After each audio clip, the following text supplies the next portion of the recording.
Olá, meus irmãos, líderes de células, líderes de discipulado. É um prazer poder estar compartilhando a palavra do Senhor com vocês.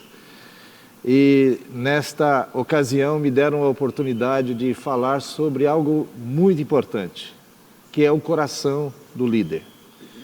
E eu quero destacar duas coisas que são fundamentais no coração do líder. Primeira coisa que eu quero chamar a atenção está aqui em Lucas capítulo 22, a partir do verso 24, que diz assim: suscitaram também entre si uma discussão sobre qual deles parecia ser o maior. Mas Jesus lhes disse: os reis dos povos dominam sobre eles, e os que exercem autoridade são chamados benfeitores. Mas vós não sois assim. Pelo contrário, o maior entre vós seja como o menor, e aquele que dirige seja como o que serve. Pois qual é maior, quem está à mesa ou quem serve? Porventura não é quem está à mesa? Pois no meio de vós eu sou como quem serve. Vós sois os que tendes permanecido comigo nas minhas tentações. Assim como meu Pai me confiou um reino, eu vô-lo confio, para que comais e bebais a minha mesa no meu reino, e vos assentareis em tronos para julgar as 12 tribos de Israel. É interessante que o contexto em que Jesus fala estas coisas que estão aqui em Lucas 22 a 30, é o contexto do capítulo 10 de Marcos, onde Tiago e João pediram à mãe deles que solicitasse a Jesus que no reino eles pudessem assentar um à direita e outro à esquerda de Jesus. Ou seja, eles estavam expressando um sentimento muito comum no coração humano, que é o desejo de dominar sobre os outros, o desejo de dominar sobre as coisas e o desejo especialmente de dominar sobre os outros.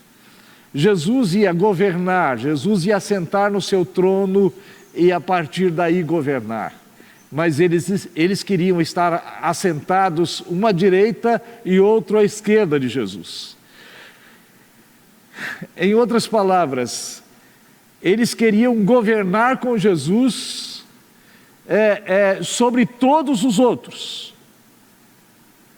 É interessante que lá no livro, no texto de Atos dos Apóstolos, quando os apóstolos ficaram sabendo disto, não é? Os apóstolos ficaram muito irritados com Tiago e João. Por que ficaram irritados com eles? Porque eles é que queriam essa posição. Eles é que queriam estar assentados, um à direita ou à esquerda de Jesus, para dominar sobre todos. O desejo de dominar é um problema muito sério no coração do homem. E ele é um mau sentimento no coração de qualquer líder. Porque qualquer líder que queira dominar, ele vai fazer um péssimo trabalho de liderança. Jesus nos mostra um outro modelo de liderança.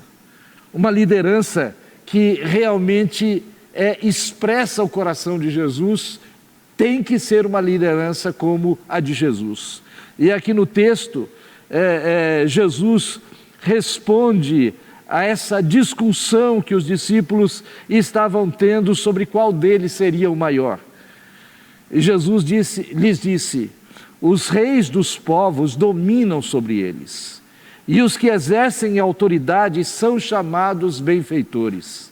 Mas vós não sois assim. Pelo contrário, o maior entre vós seja como o menor, e aquele que dirige seja como o que serve. Pois qual é maior, Jesus pergunta, quem está à mesa ou quem serve? Jesus mesmo responde a essa pergunta. Porventura, não é quem está à mesa? Pois no meio de vós eu sou como quem serve. Jesus é o Rei dos Reis, o Senhor dos Senhores. Ele disse lá em Mateus capítulo 28, verso 18: toda autoridade me foi dada no céu e na terra. Lá em João capítulo 13, Jesus disse: vós me chamais Senhor, e fazeis bem, porque eu sou. Ele é o Rei dos Reis, o Senhor dos Senhores. No capítulo 19 de Apocalipse, ele aparece ali na sua segunda vinda, depois da batalha do Armagedon, vestido de linho finíssimo, as suas vestes estão salpicadas de sangue. Ele se chama fiel e verdadeiro, ele julga e peleja com justiça, e ele tem escrito na sua coxa direita: Rei dos Reis e Senhor dos Senhores. Realmente ele é o Rei dos Reis, o Senhor dos Senhores. Ele é o Criador de todas as coisas. O apóstolo João disse que no princípio era o Verbo estava com Deus e o Verbo era Deus. Todas as coisas foram feitas por Ele, e sem Ele nada do que foi feito se fez. O autor de Hebreus diz que Ele é a expressão exata do ser do Pai, no capítulo 1 do seu livro, e que Ele criou todas as coisas pela palavra do seu poder, e Ele sustenta todas as coisas. Então não há ninguém que seja maior do que Jesus, ninguém que supere Jesus. Mas aqui Jesus nos dá um exemplo de como deve ser um líder. Ele, com essa pergunta que ele faz: pois qual é maior, quem está à mesa ou quem serve? Porventura não é quem está à mesa? E ele diz, concluindo: pois no meio de vós eu sou como quem serve. O líder, ele precisa ser sempre um facilitador.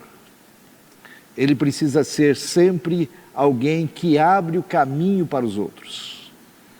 Alguém que ajuda as pessoas para que elas possam desempenhar o seu serviço no corpo de Cristo. Assim tem que ser um líder de célula. Ele tem que ser alguém que tem o seu coração pronto para servir.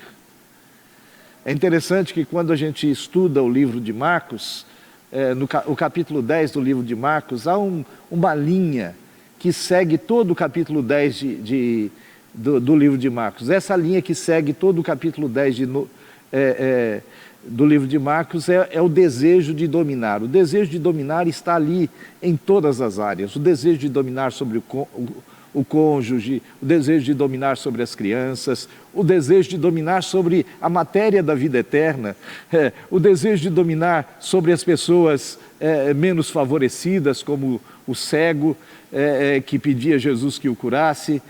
Mas Jesus, nesse capítulo mesmo, ele dá este exemplo extraordinário. Ele vai para Jerusalém. E ele diz aos discípulos: olha, eu vou lá e o Filho do Homem será entregue. Será entregue na mão dos sacerdotes, e os sacerdotes vão entregar o Filho do Homem na mão dos gentios. Jesus estava indo para Jerusalém para morrer. Jesus estava indo para Jerusalém para se entregar. Ele, como nosso exemplo máximo de líder, ele não quis dominar. Ele quis se entregar. Jesus disse: a minha vida ninguém a tira de mim, eu de mim mesmo a dou. Ele, falando a respeito do discipulado, ele disse lá na oração do discipulador, no capítulo 17 de João, que ele se consagrava aos discípulos. Ele disse: em favor deles eu me santifico. Então o desejo de dominar não estava no coração de Jesus. Jesus tinha completo controle sobre isto. E ele nos deu exemplo como um líder deve ser. Então, essa é a primeira coisa que um líder precisa observar. Há ainda desejo de dominar o seu coração? Se há desejo de dominar no seu coração precisa ser quebrantado. Seu coração precisa ser trabalhado por Deus, para que você possa ser um líder melhor. Um líder de célula que sirva de exemplo como Jesus serviu de exemplo. Na sua primeira carta, o apóstolo Pedro, no capítulo 5 da sua primeira carta, nos versos 1, 2 e 3, olha o que Pedro escreve aqui. Rogo-vos, pois, aos presbíteros que há entre vós, eu presbíteros como eles, e testemunha dos sofrimentos de Cristo, e ainda coparticipante da glória que há de ser revelada. Pastoreai o rebanho de Deus que há entre vós, não por constrangimento, mas espontaneamente, como Deus quer, nem por sorte da ganância, mas de boa vontade. E olha o verso 3.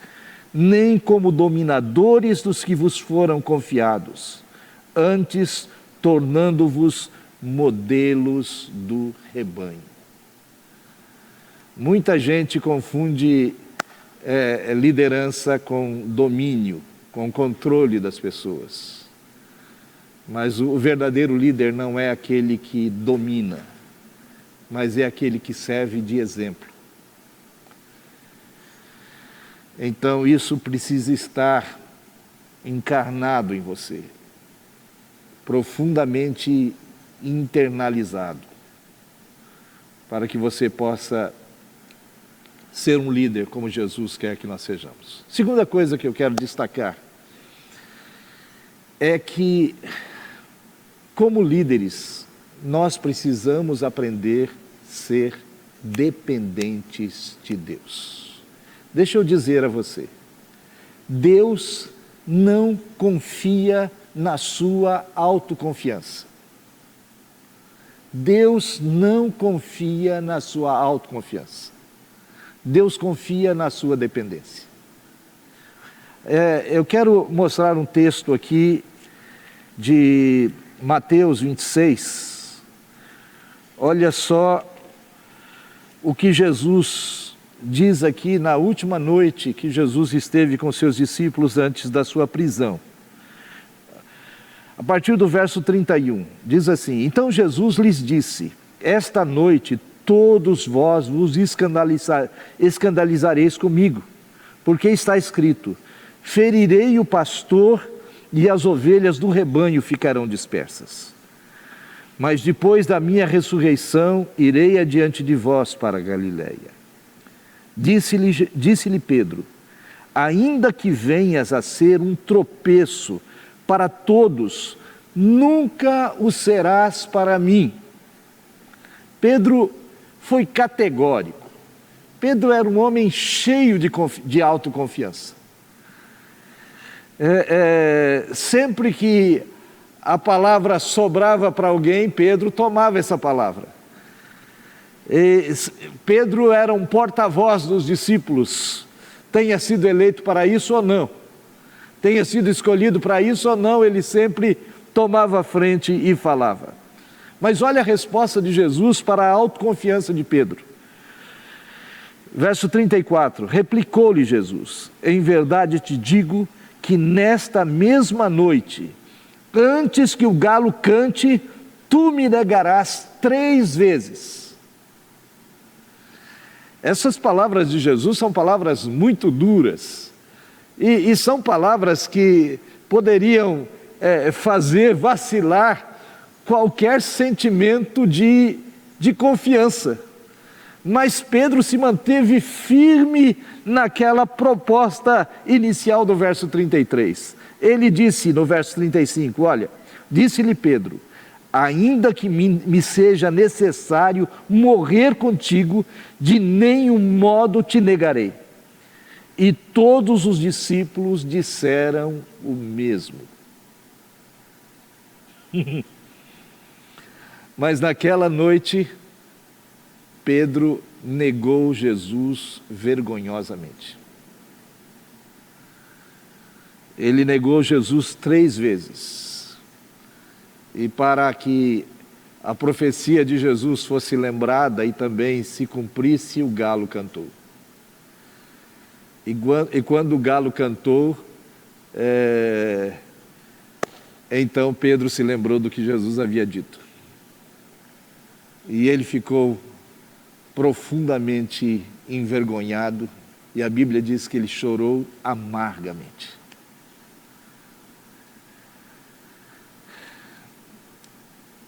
Muitas vezes nós achamos que podemos fazer a obra de Deus no nosso ímpeto, na nossa força, que nós somos capazes de mais, que nós conseguimos fazer e acontecer. Mas sabe, Deus não confia nessa sua autoconfiança. A sua autoconfiança não serve para fazer a obra de Deus. Moisés, o capítulo 7 de Atos dos Apóstolos descreve Moisés antes de Moisés ir para o deserto, para a primeira experiência de Moisés no deserto por 40 anos. Quando Moisés era príncipe, o texto lá de Atos dos Apóstolos descreve Moisés como um homem formoso e poderoso em palavras. Moisés era um homem cheio dos argumentos. Para tudo ele estava preparado. O texto diz que ele foi educado em toda a ciência do Egito. Ele tinha argumento para todas as coisas. Ele estava sempre pronto, ele tinha as respostas na ponta da língua. E então ele tentou realizar a obra de Deus no seu ímpeto. E o resultado disso foi que ele matou um egípcio. E ele teve que fugir para o deserto. E ficou ali no deserto 40 anos conversando com ovelhas. 40 anos pastoreando ovelhas do rebanho do seu sogro Jetro. Até que um dia, exercendo lá o seu ofício, ele viu uma sarça que ardia, mas não se consumia. E ele disse: eu vou correr para lá e vou ver o que é isso, o que é que está acontecendo, que coisa maravilhosa, que coisa extraordinária é essa? Por que a sarça arde, mas ela não é consumida? E então, quando ele se aproximou da sarça, ele ouviu uma voz dizendo: Moisés, tira as sandálias dos teus pés, porque o lugar onde estás é terra santa. Está lá no capítulo 3 de Êxodo. E então o Senhor disse a Moisés: tira o meu povo do Egito. Tira o meu povo do Egito. E então Moisés disse: não, Senhor, eu não posso, eu não consigo, eu não sei nem falar, Senhor, eu não sei nem falar. E o Senhor disse: mas eu serei com você. Moisés, ao final, disse: Senhor, envia outro, menos a mim, porque eu não vou conseguir falar. Eu não sei articular as palavras, eu sou pesado de língua, eu não vou conseguir. Envia outro. Mas o Senhor já havia trabalhado em Moisés nesses 40 anos no deserto, para quebrar a autoconfiança de Moisés, para que Moisés aprendesse uma coisa só: a depender de Deus. Alguém disse que Moisés passou 40 anos no Egito para aprender que ele podia todas as coisas como príncipe do Egito. Mas Deus o levou 40 anos para ficar 40 anos no deserto pastoreando ovelhas, para que ele aprendesse que nada podia. Mas ele passou mais 40 anos no deserto depois para aprender que no Senhor ele podia todas as coisas. Deus não confia na sua autoconfiança, mas ele confia na sua dependência dele. Que Deus abençoe você. Amém.